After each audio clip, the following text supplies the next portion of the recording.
সাইদুল, আমি মুনিরিয়ার সম্পর্কে চট্টগ্রামের মানুষের কিছু মতামত জানতে ফেসবুকে এখন লিখব, এবং তুমি সেন্ট্রাল বয়েজের 100 জনকে রেডি করে ফেলো এখনই বলে যে তারা কি কমেন্ট করবে। আমি মতামত জিজ্ঞেস করব যে আমি আপনাদের মতামত জানতে চাচ্ছি এই সংগঠনটির ব্যাপারে। তুমি সেন্ট্রাল বয়েজের 100 জন সদস্যকে রেডি করে ফেলো যে তারা কমেন্ট করবে। আমি ছাত্রলীগকেও বলতেছি তারাও তাদের সদস্যদেরকে রেডি করুক। আমরা কমেন্ট আকারে মানুষকে ওখানে দেখাই, জনমত সৃষ্টি করি যে মুনিরিয়া একটা অসুবিধা বা একটা ভালো সংগঠন নয়। তুমি এটা এখনই প্রস্তুতি নাও।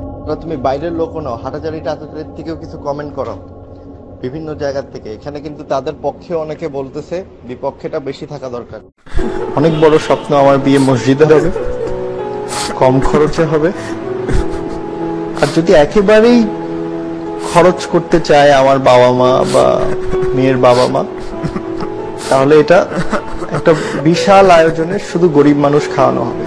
তবে আমার দাওয়াত তাদেরকে হবে যাদের খাবার খেতে অসুবিধা হয়, তারা একবেলা আমার জন্য খেয়ে যেতে আমার জন্য দোয়া করে।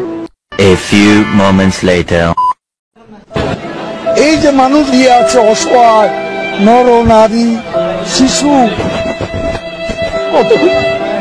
কতদিন এরা খায়নি, এদেরকে সেটা তার পারিবারিক একটা চাপের মধ্যে আছে দেখে সে আপনাদের পাশে দাঁড়াতে পারেনি। আব্বু আম্মুর ভয়ে কোনো কিছু পোস্টও করতে পারি না, ফেসবুকে কোনো কিছু শেয়ার দিতে পারতেছি না, ঘর থেকেও বেরোতে পারতেছি না, আম্মু বকা দেয়। কেন চান্দু, আব্বু আম্মু তো প্রেম করতেও মানা করছিল, ওইটা তো শুনো নাই, ওটা তো ঠিকই করছো। ঠিকই তো আব্বু আম্মুর আলে প্রেম করতে গেছো, ডেট করতে গেছো, তখন তোমার আব্বু আম্মু মানা করছে, তখন তো এটা শুনো নাই, এখন শুনতেছো না। ফাজিলের এক শেষ।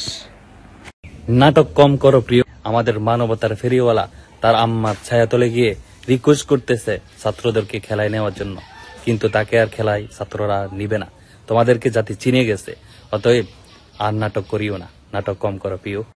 মানবতার বেবিওয়ালা ফারাজ করিম ভাই একটা ভিডিও লয়ে আইছিল, চাইছিল কোটা আন্দোলনকারীদেরকে ভুয়া ফার্ম দিয়ে ঘরে ফিরাই নিব, কিন্তু দেশের মানুষের হাহা রিয়েক্ট আর কমেন্ট বক্স দেখে ভিডিওটা ডিলিট করে ফারাজ করিম ভাইয়া নিজেই ঘরে ফিরে গেছে। এখানে অবস্থা পুরোটাই খারাপ, এখানে কোনো কিছু বাকি নাই। আমি আপনাদেরকে অনুরোধ করছি, আপনারা অবশ্যই আমাদের বিকাশ 01601973999 01601973999 এখানে আপনারা সহযোগিতা করুন। আমরা অপেক্ষা করছি। আপনারা বিকাশে আপনাদের যা যা আছে আপনারা দিয়ে যান, 10 টাকা 20 টাকা 50 টাকা। আমি আপনাদের দায়িত্ব দিলাম, আমার বন্যার কাজেই আমি থাকতে চাই। বন্যা নিয়ে তো থাকবেনি, কারণ বন্যা না হইলে বিকাশ নাম্বার দিয়া দিয়া জোলা বইরা বইরা মানুষের কাছ থেকে টাকা উঠাইবেন কেমনে, তোলা উঠাইবেন কেমনে? নাটক কম করো প্রিয়। বন্যায় রিস্ক কম, কামাই বেশি, এটা তোমার চেহারা দেখলেই বোঝা যায় প্রিয়। দেখলাম আবার ওই যে ফারাজ করিম একটা এমপির ফোলা, সুরের ফোলা, বিকাশে টেকা তুলতে হয়েছে। তারপরে ফারাজ করিম টাইপের সুরের ফোলা আইন, এরারে তোমরা বিকাশে টেকা না দিয়া যে যার এলাকার মধ্যে যারা বন্যা কবলিত মানুষ আছে এরারে টেকা দেও। চট্টগ্রামে আমাদের এলাকায় যেসব ছেলেদের বাড়িঘর এর উপর হামলা হয়েছে, একে একে আমাদের এলাকায় প্রতিহিংসার রাজনীতি অনেক বেশি। নাটক কম করো প্রিয়। তুমি যে তোমার পরিবারের প্রেমে আসক্ত সেটা কিন্তু সবাই জানে। এতদিন তোমার কোনো খোঁজ খবর নাই, বন্যা টন্যা আইলেই তুমি ত্রাণ টান লইয়া এই ক্যামেরাম্যান কই, রেডি রেডি, ছবি টবি তুল। তারে আমরা রেসপেক্ট করতাম, আমি ব্যক্তিগতভাবে রেসপেক্ট করতাম। কিন্তু প্রিয় কিন্তু খুব নাটক করে, তখন কিন্তু পাবলিকও কিন্তু বুঝে গেছে যা কাম আছে। এরকম কান্নাকাটি কইরা লাইভের মাঝে আমি এন করছিলাম, আমি তেন করছিলাম, আমি এন করাম তেন করাম, শেষ মুহূর্তে আইসা হাইরিয়া যে নিজের জনপ্রিয়তা কমে যাইতেছে, আমার জনপ্রিয়তাটা ধরে রাখুন লাগবো, এই কারণে আমি আবারও নাটক শুরু করি। এটা করলে লাভ নাই, পাবলিক যা বুঝার বুঝে গেছে, কোনো লাভ নাই প্রিয়। নাটক কম করো। মানবতার ফেরিওয়ালা তার মাই ঘরে যদি খানকির পুরারা কইতে রে, হ্যাঁ বন্যা এলে বাইরাম চুদাও, যে সাহায্য লাগবো, ভিক্ষা লাগবো। বাঞ্চ দগল টাকা কামাইবার লেগা নিজের বউ সহকারে তারা বিস্তার মধ্যে শোয়াই দেশ। বাঞ্চ এই বাংলার মাটিতে 70 হাত নিচে তাদেরকে ঢুকিয়ে দিতে হবে। আসসালামু আলাইকুম ওয়া রাহমাতুল্লাহি ওয়া বারাকাতুহু। আমি এসআই মাসুদ রানা আপনাদের কাছে একটি নিউজ নিয়ে চলে এসেছি। আপনারা জানেন আমি যখনই কোনো গোয়েন্দা তথ্য পাই সরাসরি আপনাদের কাছে চলে আসি। আজকে আমি আপনাদেরকে একটি গল্প শোনাবো, যেটা হচ্ছে বাংলাদেশের মধ্যে একটি সন্ত্রাসের রাজত্ব, একটি ত্রাসের রাজত্ব। বাংলাদেশের পুলিশ প্রশাসন যেখানে এত শক্তিশালী ছিল, এত কিছুর পরেও একটি থানা ছিল যেখানে বাংলাদেশের পুলিশ প্রশাসন ব্যর্থ, তারা নির্বিকার, তারা একটি সন্ত্রাসী গোষ্ঠীর কাছে জিম্মি ছিল, তারা কথা বলতে পারতো না, তারা থানার কার্যক্রম চালাতে পারতো না, তারাই আইন, তারাই বিচারক, তারাই রায় দিত, তারাই বাস্তবায়ন করত। আপনারা হয়তো এতক্ষণে চট্টগ্রামের মানুষ হয়তো অনুমান করে ফেলেছেন আমি চট্টগ্রামের রাউজান থানার কথা বলছি।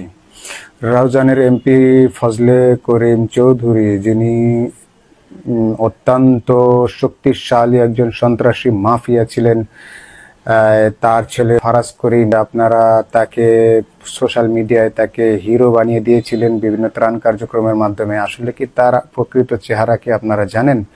আমি আপনাদেরকে তার একটি ভয়েস শোনাচ্ছি, এরপর আবার আসছি। সাইদুল, আমি মুনিরিয়ার সম্পর্কে চট্টগ্রামের মানুষের কিছু মতামত জানতে ফেসবুকে এখন লিখব, এবং তুমি সেন্ট্রাল বয়েজের 100 জনকে রেডি করে ফেলো এখনই বলে তারা কি কমেন্ট করবে। আমি মতামত জিজ্ঞেস করব যে আমি আপনাদের মতামত জানতে চাচ্ছি এই সংগঠনটির ব্যাপারে।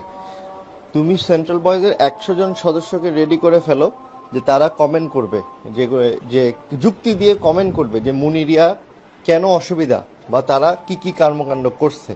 আমি ছাত্রলীগকেও বলতেছি তারাও তাদের সদস্যদেরকে রেডি করুক, আমরা কমেন্ট আকারে মানুষকে ওখানে দেখাই, জনমত সৃষ্টি করি যে মুনিরিয়া একটা অসুবিধা বা একটা ভালো সংগঠন নয়।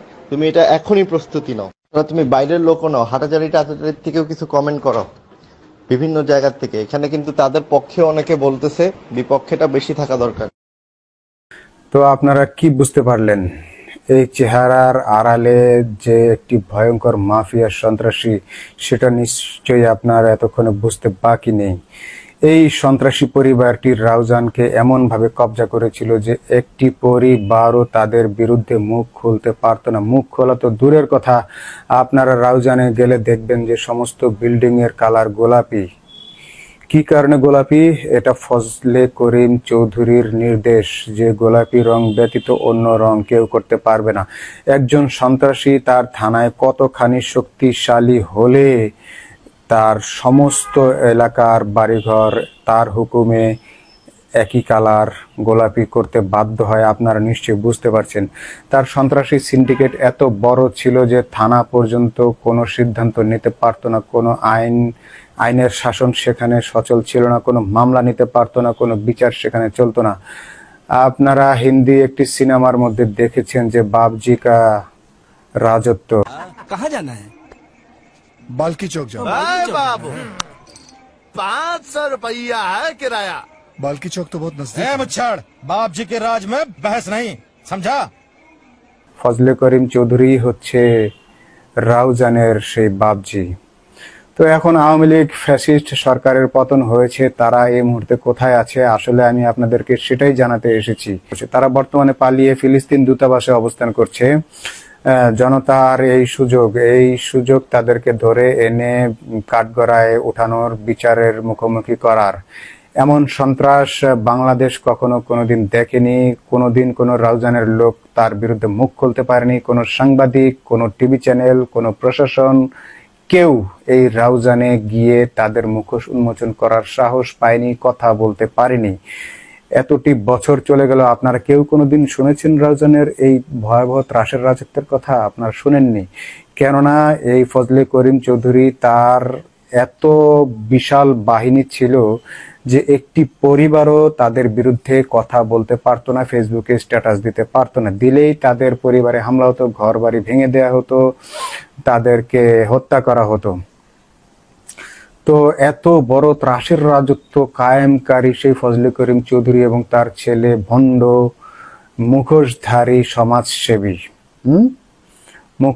সমাজসেবী ফারাজ করিম, যে বন্যার্তদের সহায়তার নামে মাঠে নেমে আসতো, তার সুন্দর চেহারা দেখে আপনারা অনেকেই মেয়েরা ক্রাশ খেয়ে গেছে, কিন্তু তার ভিতরের রাক্ষসের চেহারা কেউ দেখেননি। আপনারা ফারাজ করিমের ধোঁকায় যে ধোঁকা খেয়ে গেছেন, সে তো বন্যার্তদের ত্রাণ সংগ্রহের নামে কোটি কোটি টাকা সংগ্রহ করে তার থেকে তার মুখ চেনা কিছু মানুষদেরকে সে ত্রাণ সহায়তা দিত, আওয়ামী লীগের লোকজনকে, দিয়ে বাকি টাকা সে পুরোটাই মেরে দিত। তাদের খাবার টাকা পয়সার কত লোভ লালসা দেখেন। এই শুয়োরের বাচ্চাদের হাজার হাজার কোটি টাকা ওরা কুত্তার বাচ্চারা দেশের মানুষের টাকা লুট করে খেয়ে নিয়েছে। এরপরেও তারা বন্যার সময় এসে ভিক্ষার টাকা মানুষের কাছ থেকে ভিক্ষা করে টাকা নিয়ে যেত বন্যার মানুষের নামে, সেই টাকা তারা নিজেরা আত্মসাৎ করতো কুত্তার বাচ্চারা। এই চুদির পুতেরা এখন কোথায় আছে? ফিলিস্তিন এম্বাসিতে আছে। আপনারা সবাই জনতা, ছাত্র জনতা, আপনারা সেখানে এম্বাসিতে ঘেরাও করুন, তাদেরকে নিয়ে আসুন, তাদেরকে টেনে হিচড়ে সেখান থেকে নামিয়ে নিয়ে আসুন, তাদেরকে বিচারের সম্মুখীন করুন, তাদের এই সন্ত্রাসের রাজত্ব ধ্বংস করে দিন। সাপকে যদি আপনি মেরে না ফেলেন, তবে সাপ কিন্তু যে কোনো সময় আপনাকে ছোবল দিতে পারে। তাই তাদেরকে যেখানেই থাকুক না কেন, তাদেরকে জনতার কাছে আমি অনুরোধ জানাচ্ছি, প্রশাসনের কাছে অনুরোধ জানাচ্ছি, তাদেরকে ধরে আনা হোক এবং আরো যত আওয়ামী কুলাঙ্গার বিভিন্ন জায়গায় আটক আছে, আশ্রয় আছে, তাদেরকে ধরে এনে আইনের আওতায় আনা হোক। আর যারা এতদিন ধরে তাদেরকে মানবতার সেবক মনে করেছেন, তারা ঘুম থেকে জাগুন। ওকে, কারো চেহারা দেখে, কারো মুখের কথা শুনে গলে যাবেন না। আপনারা এত গলে যান দেখে আপনাদের এত আবেগ কেন? কেন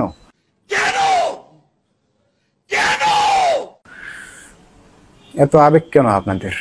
কেউ একজন, এই জন্যই তো আপনাদেরকে মানুষ সবাই সহজেই ধোকা দিতে পারে। শেখ হাসিনা আপনাদেরকে ধোকা দিয়েছে, শেখ হাসিনার লোকজনও আপনাদেরকে খালি ধোকাই দিয়ে গেছে। আমি যৌথ বাহিনীর অভিযান চলছে, তাদেরকে অনুরোধ জানাচ্ছি, রাউজানকে স্বাধীন করুন। রাউজানের মানুষ কষ্টে আছে, তারা বন্দী অবস্থায় জীবনযাপন করছে, তাদের জবান বন্ধ, তারা মুখ খুলতে পারছে না, তাদের জীবন দুর্বিষহ, তারা সন্ত্রাসের কবজায় বসবাস করছে। আপনারা রাউজানের এই সন্ত্রাসীদেরকে আইনের আওতায় আনুন, তাহলে তারা মুক্তি পাবে। আমি দেশবাসীর প্রতি আহ্বান জানাই, আপনারা রাউজানের প্রতি একটু নজর দিন। আর ফজলে করিম চৌধুরী এবং তার ছেলে ফারাজ করিম চৌধুরী, এই দুই বাটপারকে, এই দুই ভণ্ডকে আপনারা ফিলিস্তিন দূতাবাসে আছে আমার শেষ তথ্য পাওয়া পর্যন্ত, পরবর্তীতে কোথাও চলে যাওয়ার আগ পর্যন্ত আপনারা তাদেরকে সেখান থেকে টেনে হিচড়ে ধরে আনুন, ধরে এনে বিচারের সম্মুখীন করুন। এই কুত্তার বাচ্চাদেরকে বাঁচতে দেওয়া যাবে না, এদেরকে আইনের মুখোমুখি করতেই হবে। তো আমি এতটুকুই এই মুহূর্তে আমার কাছে নিউজ ছিল, আমি আপনাদেরকে জানিয়ে দিলাম। আপনারা দ্রুত এটি শেয়ারের মাধ্যমে সারা দেশের মানুষকে জানিয়ে দিন, তারা যেন কোনো অবস্থাতেই পালিয়ে যেতে না পারে। তারা কিন্তু সবাই পালিয়ে যাওয়ার জন্য অনেক চেষ্টা করছে, তাদেরকে পালিয়ে যেতে দেয়া হবে না। এই বাংলার জমিনে তাদের বিচার হবে, এই বাংলার মাটিতে 70 হাত নিচে তাদেরকে ঢুকিয়ে দিতে হবে। তো আপনারা সবাই এর জন্য এগিয়ে আসুন, সাহায্য করবেন। ঠিক আছে, সবাই ভালো থাকবেন।